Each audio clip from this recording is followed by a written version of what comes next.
Dogs have been on TV since TV first began. But did you know that until recently, dogs could not see TV? A look at Isle of Dogs with Alexandra Horowitz of Barnard's Dog Cognition Lab, ahead on Science Goes to the Movies.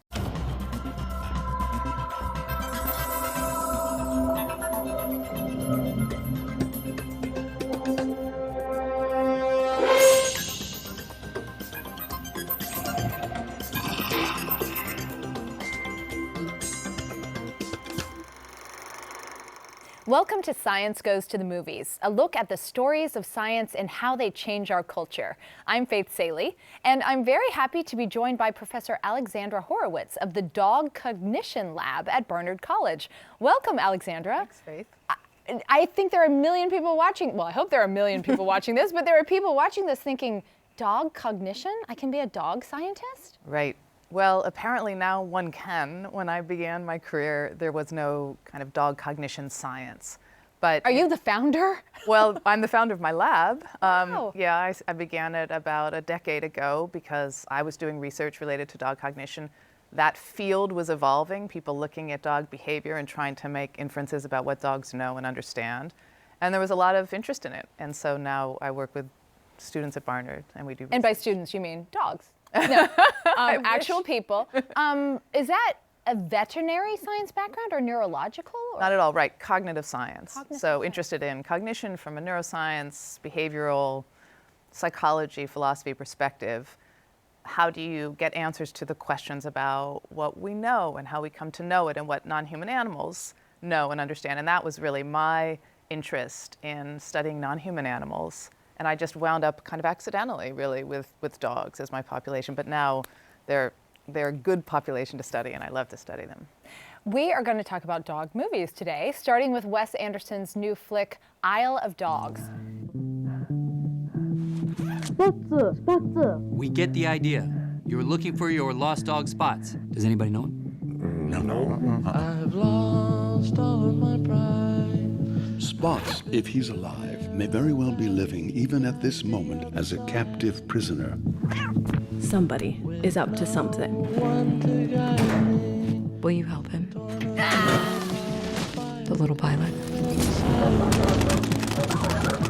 Why should I? Because he's a 12-year-old boy. Dogs love those. We'll find him. Wherever he is, if he's alive, we'll find your dog.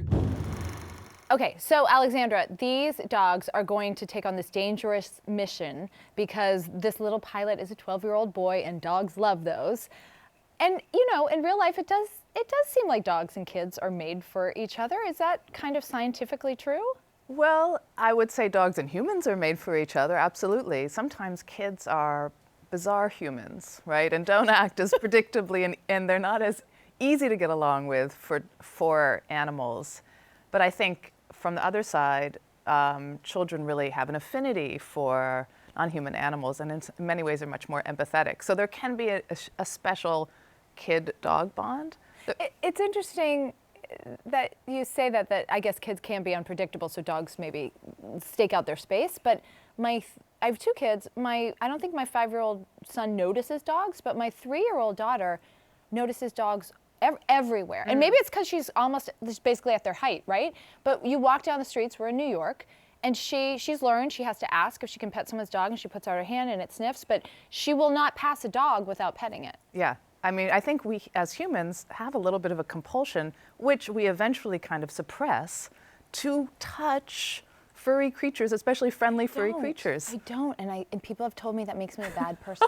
I find lots of animals adorable. Yeah. But I don't am I just anomalous that I am not programmed to want to, ooh, you're so cute to every dog I see? I don't think they're not a singular exception. Okay, good. But I do think that as a species, humans do respond to certain features in non-human animals which are appealing to us.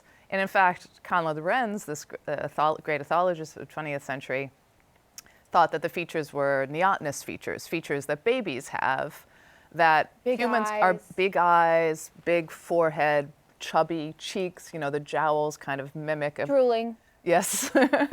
big feature, big head relative to body. Yeah. That actually compel humans a little bit to take care of, to have an urge to take care of. Not every example of that feature, but at least some examples of that feature. And dogs have been domesticated or have evolved, both those things happening at once, to take on some of those characteristics which humans as a species seem to have an affinity toward. So, all right, those are some reasons why we might love dogs. Why do dogs love humans? It's a great question. I mean, I think that socially, dogs are a social animal. You know, dogs and their ancestors, which were wolf-like creatures, live in packs, live in family packs. And there are things about the dogs that changed in domestication that made them less fearful of humans, but they still want to live in a family pack structure. And they're happy in a family pack structure. They're responsive to other members of that family. And then on top of that, we have suppressed their urge or need, certainly, to do a lot of things that wild animals need to do to survive, to find shelter, to hunt. And so we're taking care of all those. We're the social unit. Suddenly, they'll fit with us. I mean, they could live among each other around us and not in our families, but we're a pretty good deal for a dog. Yeah. I mean, we literally pick up their crap. Absolutely. I sometimes wonder if the dogs think, Who's you know, got the that leash? they are the kings. Wolves don't love us. No. Dogs love us. Wolves don't love. I think that's fair to love say, us, right? yeah. Pop culture, gothic tales, and of course video games love the idea, though, of a rebel hero and his or her pet wolf. In Game of Thrones, each of the Stark kids had a pet dire wolf. I have a dire wolf Christmas ornament, in fact. But here's a question. Why couldn't you raise a cute little wolf puppy from birth and then go take your adolescent wolf for a nice walk in Central Park? Why wouldn't that work? Well, they are really not dogs in any way. I mean, because we call them both Canis, we think, well, Canis lupus, Canis familiaris, they're close, they share a common ancestor, but they're at least tens of thousands of years divergent in evolution. And there have been researchers in Hungary first, in Budapest, who wanted to see what happens if you kind of enculturate a wolf. In fact, if you take wolves into the house, raise them from puppies, treat them like dogs, you know, do they become a dog? And the answer is they change in some ways, but they don't become a dog. They're not, we would call it not tractable. In other words, sort of manageable. The way the dogs have suppressed this urge to jump on everything, that they are not as attentive to our faces. Dogs are attentive to our faces and wolves are not. Wolves don't have any of those suppressed urge to jump on anything. They grab food where they see it. They run where they want. They're not responsive to the human in the same way. So they get big. They're just wolves that have suffered being, have a collar put on their neck and a leash put on the collar. That's it. So it's Canis lupus is right. wolf. Canis familiaris, sounds very sweet, is a dog. Yes. Do all dogs, as we know them, come, though, from a wolf ancestor? It's a wolf-like ancestor. In fact, some people call Canis familiaris Canis lupus familiaris, but the wolves we see now and the gray wolves in Yellowstone and the wolf in Central Park are both descendant of some other wolf-like ancestor that doesn't look like either of them. And then all the many different species we have of dogs come from a common ancestor? Oh yeah, all breeds of dogs are relatively recent, actually, the divergence. So different looking. It's the morphological and in some cases behavioral differences are really profound, I think more than any other animal among these breeds. And that's because humans have done selective breeding. People have said, here's a large dog that seems to bark when there's something in the forest. We want to mate that dog with another dog like that. And then you start getting large dogs. You know, they're dogs who are adapted to certain environments where they need a thicker undercoat. There have been for at least 1,000 years, lap dogs. People like to have a dog that could fit on your laps, and they're going to mate that not with that really big dog or the really furry dog, but with another dog that's small. And so that's differentiation by morphology and sometimes by behavior. A good guarding or herding dog led to the beginnings of breeds, but it's only been since the 19th century that we've really done selective breeding for the hundreds of breeds that we see today. So recent. It's extremely recent. Were the Hungarian wolf dogs selected to fight vampires, do we think? I mean, there probably were wolf dog hybrids through the ages. I mean, dogs have been domesticated many times at different places. But this was a time when in America and in England, in the 19th century, people decided they wanted to kind of perfect dogs. It was right around the time in human psychology of eugenics when people are like, you know, races are very different. They're importantly different in intelligence, is what people thought then mistakenly. And at the same time, people thought, I want to get like the perfect German Shepherd. I want to get the perfect bird dog, sort of a spaniel dog. And they started interbreeding dogs that were looked very similar, and then only breeding dogs from those progeny, so that you have an interbred, closed breed line where you're not getting any examples from outside of the breed. And that really leads to strong differentiation of a very distinct German Shepherd dog and a field spaniel, all the way down to the Chiweenie that we have now. In the movie Isle of Dogs, there are 5 alpha male dogs: Chief, Rex, King, Duke, and Boss, all in one pack. Wasn't that supposed to be impossible? That every pack had to have a single alpha male leader? Right. Or did we just believe that because all the science was done by wannabe alpha male scientists back then? That's an interesting thought. I mean, the alpha idea has been what I think of as a really sticky concept in cognitive science, in the popular imagination. We like the alpha dog idea. It comes from research in the 50s by a single researcher who was looking at... Was it a man? It was a man, looking at the dynamics of wolf population in captivity. And the population he looked at were adolescent wolves that were all captive. Maybe they were caught and couldn't be returned to the wild. And he looked at how they interacted with each other. He did a great ethological study of them. And the way he described their behavior at the time was that there was an alpha dog who was kind of in charge of who got to breed, who got to eat first, him.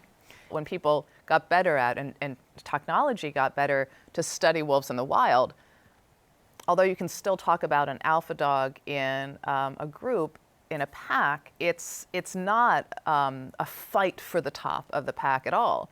That was a population of adolescent male wolves.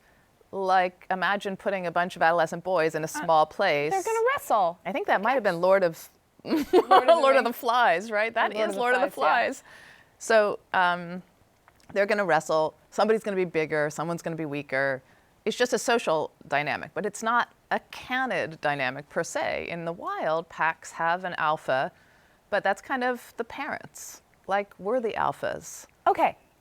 I feel like this is huge news. Oh, it's huge. So and for some reason, it hasn't. Let's make this clear. The alpha dog thing, it's not real, right? No, there's no struggle for dominance between wolves in a pack. So that alpha idea then gets extended like an Isle of Dogs, so that there are many alphas. Really all they mean is just a bunch of confident dogs. And that's a personality thing, not a social hierarchy thing. In Isle of Dogs, there's also this scene where a pack of nearly identical dogs square off against our hero dogs, who are a bunch of mixed mutts. Do packs of dogs gravitate towards sameness? I mean, do different breeds kind of like to be around their own? Yeah, it's an interesting question and I don't think it's been well researched.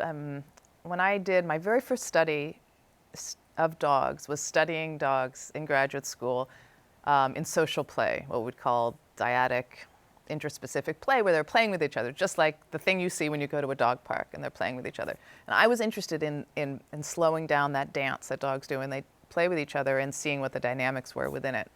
And one of the things I noticed was that like dogs played often better with each other than unlike dogs. So you had 2 Weimaraners, they could have a great play session the way that sometimes, not like mismatched dogs couldn't. They also, a Great Dane can play with a terrier, absolutely. But the Weimaraners or the 2 Ridgebacks or 2 similar size shaped dogs often play together better. I haven't pursued it, and I don't think anybody else has yet, but I think that there are ways that the cues from a similar looking dog, it wouldn't have to be the same breed, but are easier to read by oneself, someone who was sort of Because- like one. So it's not, if I understand you, you're thinking that maybe it's because they're similarly shaped, so they literally see the world at the same level. Then don't dogs mostly all have the same interests? Like run around, sniff butts, hump legs, roll around, bark, right? Jump, catch a frisbee. As a subset, yeah, sure. I mean, I am saying that partially. So there are some dogs who have no tails, for instance, because we've bred them without tails, or their tails are really tightly coiled, so they're not as expressive with their tails. They might use different features for expression. Ears are very expressive, the mouth is expressive, body posture is expressive. All these are communicative devices between dogs. So if you have two dogs who have the kind of same tools to communicate, it might be that they can communicate better. It could also be that owners also like, Weimaraner owners or gravitate toward other Weimaraner owners, and so they just get the occasion to interact with each other more often and therefore play better. I think you said that this area hasn't really been studied about whether dogs like to play with breeds. Right. And don't you think that, I mean, if you can extrapolate non-human behavior to human, if it points to something in the way we act as humans, don't you think that deserves more study? I mean, honestly, I feel like I would be disturbed to learn that dogs want to be with their own, because I don't like how that might be applied to human culture. Yeah. Well, it's interesting you say that. I mean, a lot of the reasons we study dog behavior, the comparative psychology, for instance, is looking at the difference between human and non-human ways of thinking. And sometimes we study the non-human ways of thinking to learn more about our own way of thinking. I very much studied just to learn about the non-human way of thinking. Oh, really? Yeah, very much. I'm interested in what it's like to be that dog. I would love to understand, what's the dog's perspective when I stop putting my own ideas into the dog's head and see the dog as behaving according to human terms. What's it to be like for the dog? And in that sense, I think, breeds might not be so importantly different for dogs. They might notice differences in breeds, and it's easier to communicate with some rather than others.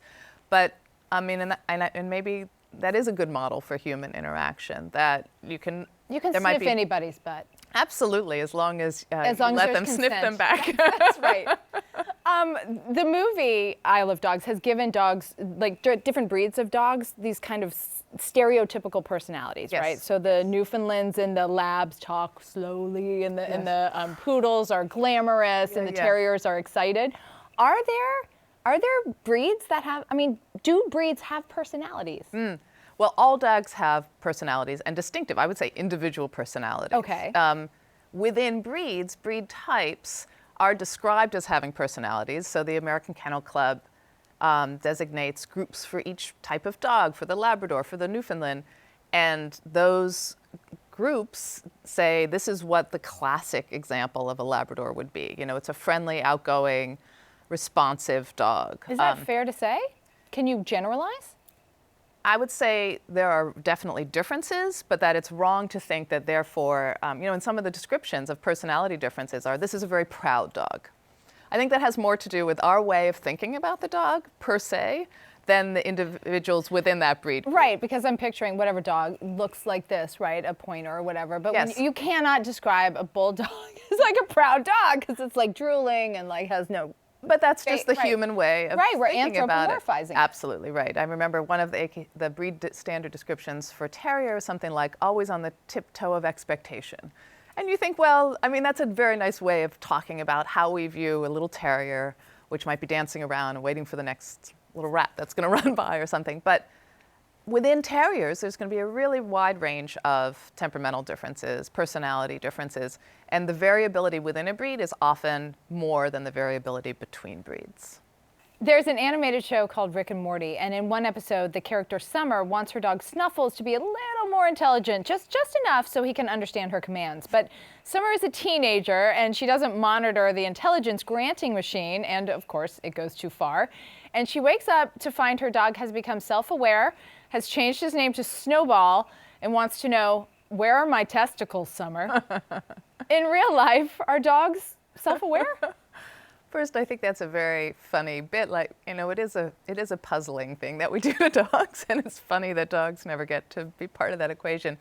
They're it's a really interesting question as a psychologist whether other animals have a sense of themselves. So I actually did a little olfactory test of self-recognition where I presented them with sort of their own smell, and their own smell changed, like that mark, to see if they'd notice the difference. And they did. They did notice the difference. So I think they do have a kind of at least rudimentary self-awareness. They might not be thinking of themselves, my dog Finnegan, it might not be sitting around thinking, I'm Finnegan, and here's what I'm about, and here's what I want to do. But I think he is aware of himself, his body in space, how he interacts with others responsiveness to him, where he is in the family. I think he's thinking about himself in some way. That Rick and Morty summer quote has generated a million memes, almost as many as the guilty dog meme or video. In all those guilty dog videos, are those looks really dog guilt? I also studied this because I was myself interested in whether we could say something about the emotional state of dogs, that they experience guilt, which is a very complex emotion, by this look, and certainly they look very guilty. And so I did a little study where we had owners come in with their dogs and put a treat in front of them and tell them not to eat the treat, and then the owner leaves the room. And when they're gone, the dog either eats the treat or doesn't, right? There are dogs that don't eat the treat? Oh, yeah. Oh, for sure. Wow. There are dogs that will stay there for many, many minutes and not eat the treat because they've been told not to. And they know the repercussion. And then I'd have the people come back in, and I would either, if the dog had eaten the treat, I would say he ate it, and they were asked to scold their dog however they usually do, which usually like, you ate that treat. And if they didn't eat the treat, I was saying, oh, just come in and greet them. They didn't eat the treat. And so they would come in and greet them. But sometimes I misled the owner. So when the dog ate the treat and was guilty of violating this request by the owner, I told the owners, actually, they didn't eat it. And so they got a big greeting by the owner. And sometimes when the dog didn't eat the treat, was a good dog, I said to the owner, they ate it. And so they would get scolded by their owner. And I was looking at how much of that guilty look the dogs put on in all those situations. If it was because of guilt that they'd eaten the treat, only the dogs who ate the treat would look guilty. Yeah. But it wasn't like that. They looked the same whether they ate it or not. What made them look different was if the owner scolded them, whether they had eaten it or not. It's a response to owner behavior. And it's a learned response. Dogs don't put on this look right away. Puppies don't have this look, they learn it. They're listening to our tone of voice. We get mad, some people hit their dogs, whatever it is, they get sent to the corner. And this expression they put on is a submissive expression, an appealing gesture, I would call it an appeasement, to say like, listen, like I can see you're getting mad, like please don't get mad. So it's not a moral response.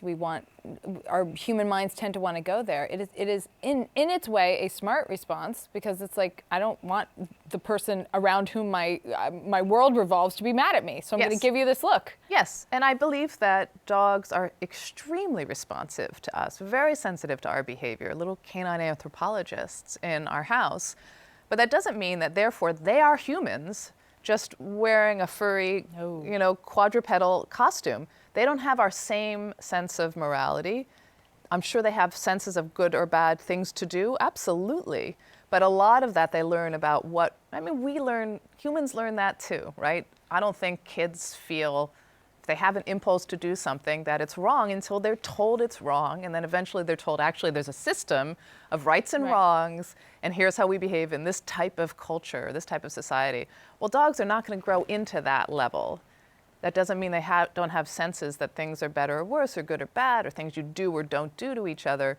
But they don't have our sense that they should feel guilty for eating a piece of food that's in front of them, or eating all your laundry when you've left them all alone with nothing to do all day, From Lassie to Rin Tin Tin to Toto to Snoopy to Brian Griffin, we love seeing dogs on TV.